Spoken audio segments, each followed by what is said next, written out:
Bab 2521. Bagaimana bisa tercerahkan tanpa melalui penderitaan besar? Jiwa menghilang. Mata Mileye tertutup perlahan. Pada saat ini, dia merasa bahwa dia akan benar-benar menghilang dari dunia ini.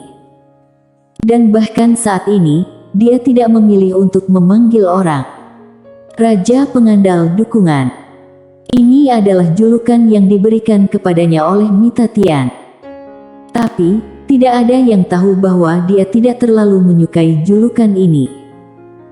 Tanpa Lydia, tanpa ayahnya, tidak bisakah dia mendapatkan pijakan di dunia ini? Ternyata, memang begitu. Kenyataannya sangat kejam. Temperamen. Tidak apa-apa memiliki temperamen. Tapi temperamen tanpa kekuatan itu tidak kompeten. Tapi seseorang tidak bisa tanpa temperamen. Kalau tidak, apa gunanya hidup? Tidak melekat pada hidup dan mati, lakukan saja kalau kamu tidak menerimanya. Kedengarannya luar biasa, tapi untuk melakukannya akan membutuhkan harga. Ada banyak orang di dunia yang bukan tanpa emosi, tapi kekuatan mereka tidak memungkinkan mereka melakukan sesuatu terlepas dari konsekuensinya. Ada terlalu banyak ketidakadilan di dunia ini, tidak semua orang bisa melawan ketidakadilan ini. Seperti pada saat ini, wanita bergaun hitam itu pertama kali mencoba membunuhnya kemudian mempermalukannya. Apakah dia bisa menahannya? Konsekuensi dari tidak mampu menanggungnya adalah menyerang. Tapi apa akibatnya kalau Lydia dan ayahnya tidak muncul? Hasilnya adalah dia dipukuli, dan hidupnya berakhir. Ini adalah kebenarannya. Tapi Mileye tidak menyesalinya, orang hidup untuk gengsi, bukan.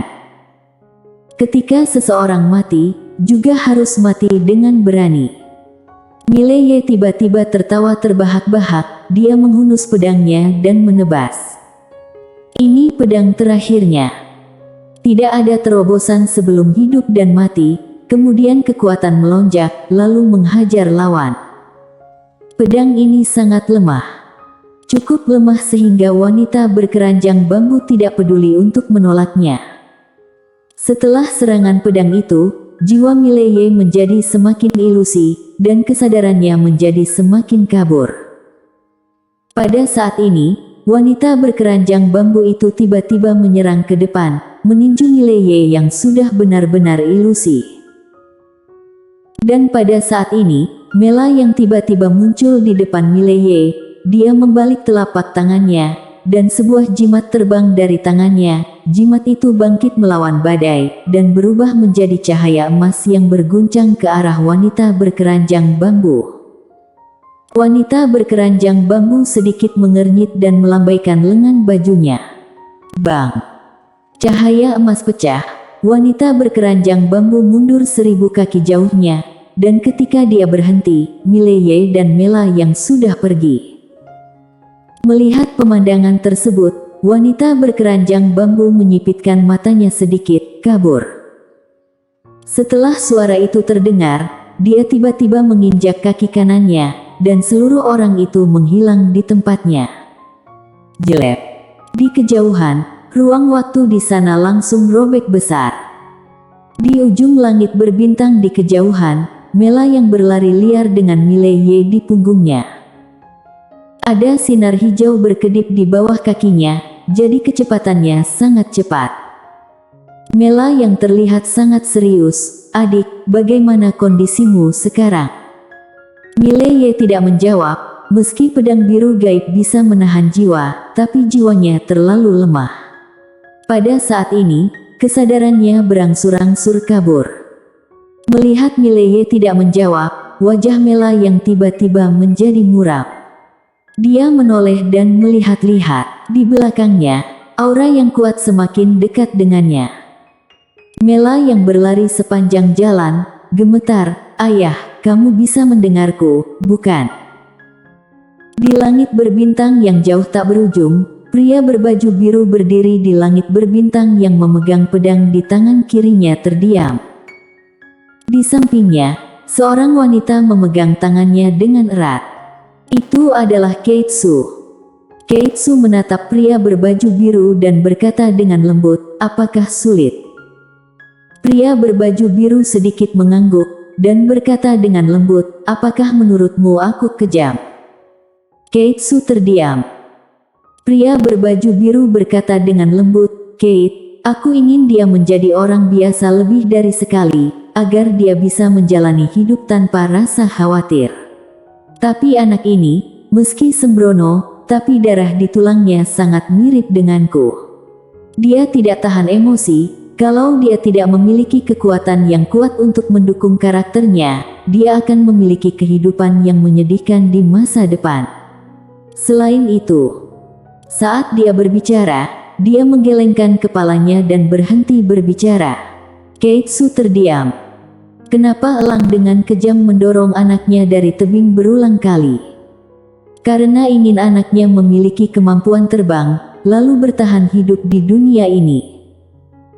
Saat ini tiba-tiba terdengar suara dari samping pria berbaju biru, bagaimana bisa mencapai alam pencerahan Taoisme tanpa penderitaan.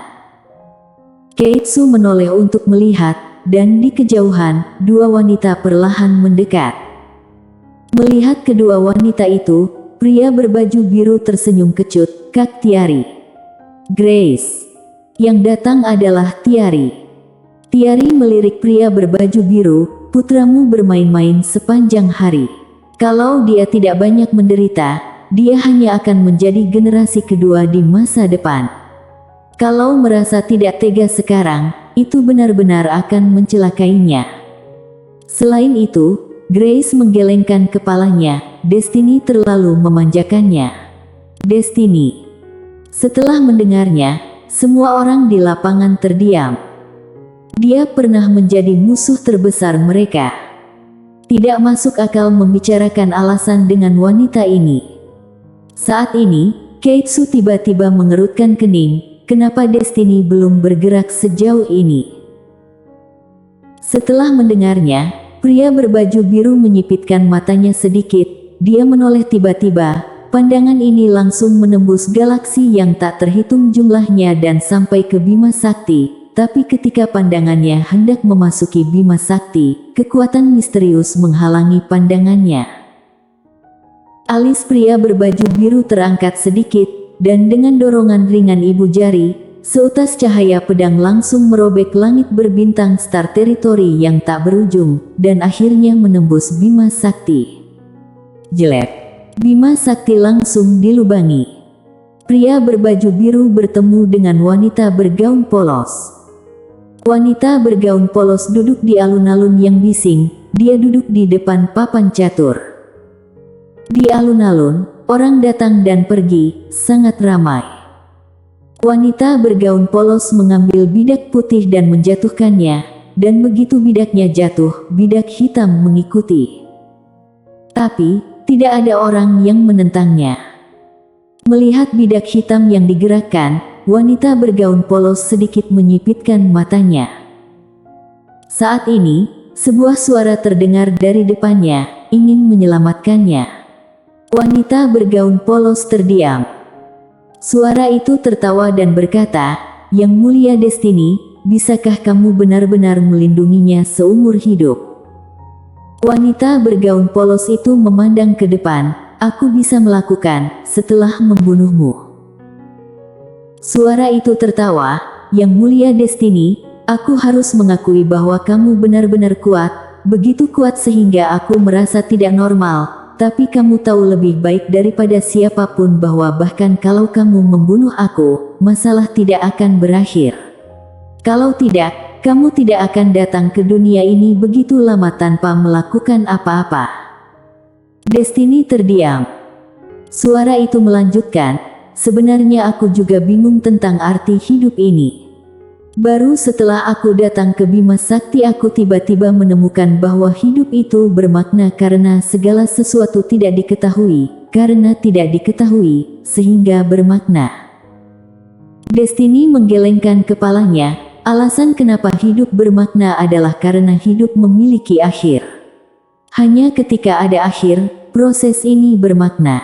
Kalau tidak ada akhir, hidup ini tidak ada artinya. Suara itu terdiam.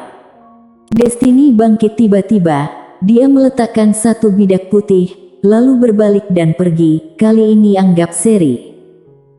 Setelah berjalan 2 langkah, suaranya terdengar lagi, ingat, hidupku berarti karena kakakku masih hidup.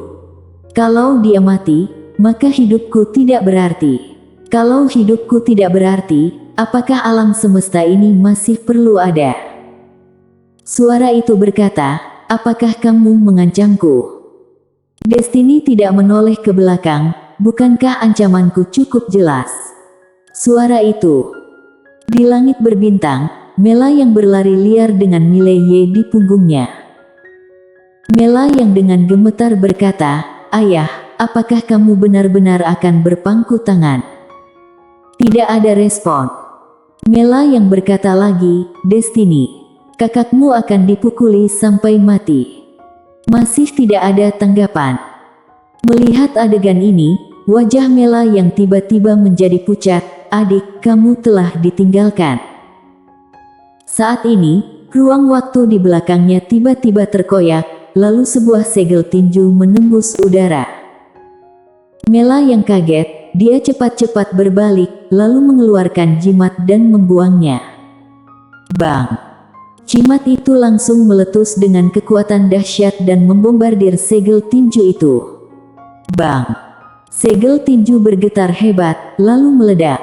Dampak dahsyat itu langsung mengguncang Mela yang dan Mileye yang jaraknya puluhan ribu kaki. Begitu Mela yang berhenti, dia terbang lagi dengan Mileye di punggungnya. Tidak lama setelah Mela yang menghilang, wanita berkeranjang bambu muncul di lapangan. Dia sedikit mengernyit saat melihat Mela yang menghilang di kejauhan. Detik berikutnya dia langsung menghilang di tempat. Jelek. Di kejauhan, penghalang ruang waktu yang tak terhitung jumlahnya tercabik-cabik. Terus mengejar. Di ujung langit berbintang di kejauhan, Mela yang menoleh dan melihat, wajahnya langsung menjadi muram. Wanita ini sama sekali tidak berniat menyerah. Mela yang berkata dengan suara yang dalam, adik, aku tidak bisa menghentikan wanita ini. Aku ingin meninggalkanmu dan kabur sendiri. Kalau kamu keberatan, kamu bersuara. Mileye. Melihat Mileye tetap diam, Mela yang buru-buru berkata, jadi, kamu tidak keberatan. Kalau kamu tidak keberatan, aku akan melepaskanmu. Saat dia mengatakan itu, dia hendak meletakkan Mileye, tapi pada saat ini, Mileye tiba-tiba berkata dengan lemah, Kak, kurasa aku masih bisa diselamatkan. Kak. Setelah mendengarnya, hati Mela yang tiba-tiba melunak, dia mengeluarkan jimat lain dan menghancurkannya, dan dalam sekejap, kekuatan misterius mengalir ke dalam jiwa Mileye, dan pedang biru gaib Mileye juga terus menyembuhkan jiwa Mileye. Waktu. Mela yang menoleh dan melihat, dia tahu bahwa dia harus menunda waktu untuk Mileye. Pada saat ini, pupil Mela yang tiba-tiba mengecil, dan dia berhenti dengan cepat. Begitu dia berhenti, ruang waktu di depannya terbelah, dan kemudian, seorang wanita keluar. Tepat sekali wanita berkeranjang bambu itu. Wanita berkeranjang bambu memandang Mela dan Mela yang tiba-tiba merentangkan telapak tangannya, dan sebuah jimat terbang dari tangannya, yang terbang seperti panah tajam, dan terbang ke wanita berkeranjang bambu dalam sekejap. Wanita berkeranjang bambu menyipitkan matanya dan menonjok. Bang! Jimat itu langsung dihancurkan olehnya, tapi dia juga mundur hampir 100 kaki jauhnya. Setelah berhenti, dia melirik tinjunya, dan tinju itu berlumuran darah dan daging. Melihat pemandangan ini, wanita berkeranjang bambu mengerutkan kening. Sesaat kemudian dia tiba-tiba mengangkat kepalanya, lalu seluruh orang itu terlontar dan terbang keluar. Di ujung langit berbintang di kejauhan, Mela yang berhenti lagi. Begitu dia berhenti, wanita berkeranjang bambu muncul lagi di hadapannya. Ekspresi Mela yang sangat jelek, dia tidak bisa menandingi kecepatan lawan. Wanita berkeranjang bambu memandang melayang. Aku pikir, kamu tidak mungkin punya banyak jimat seperti itu, bukan? Mela yang berkata pelan, tidak banyak, hanya beberapa ribu. Saat dia berbicara, dia merentangkan tangan kanannya, dan ribuan jimat muncul di tangannya. Melihat pemandangan itu, wanita berkeranjang bambu membeku. Menara kecil tiba-tiba bergetar. Ini generasi kedua yang sebenarnya. Bersambung.